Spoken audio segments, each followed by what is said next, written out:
হুজুর আমার বলছিল যে এই কোন মায়ে যেন আলেমুল আমার ছেলে পেটে না নেয়, এই কথা বলায় সে আবার অনেক কথা বলছিল, সে নবী আমাদের নেতা না। এরপরে সে বলছিল যে আমি মুসলমান না, হিন্দু না। তো হুজুর কথাগুলো বলছে নির্বাচনের আগে, যে হুজুর বলছিল যে তোর মতো বেয়াদব গত 100 বছর বাংলাদেশে দেখিনি।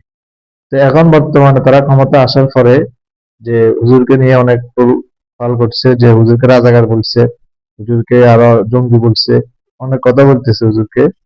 তো এই বিষয়ে যারা হুজুরদের বিরুদ্ধে কথা বলে তারা কেমন মানুষ, এ বিষয়ে আমার ছাত্রদের থেকে জানবো তারা কি বলে।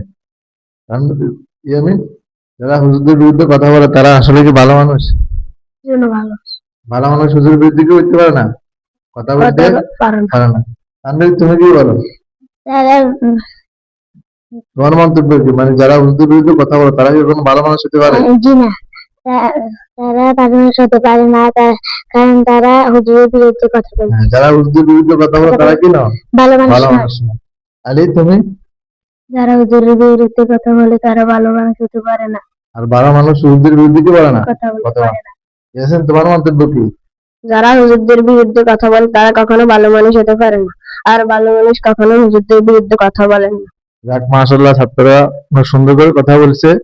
যে আসলে এটাই সত্যি, যারা সৎ মায়ের সন্তান, সৎ বাবার সন্তান, তারা কখনো হুজুরদের বিরুদ্ধে কথা বলতে পারে না।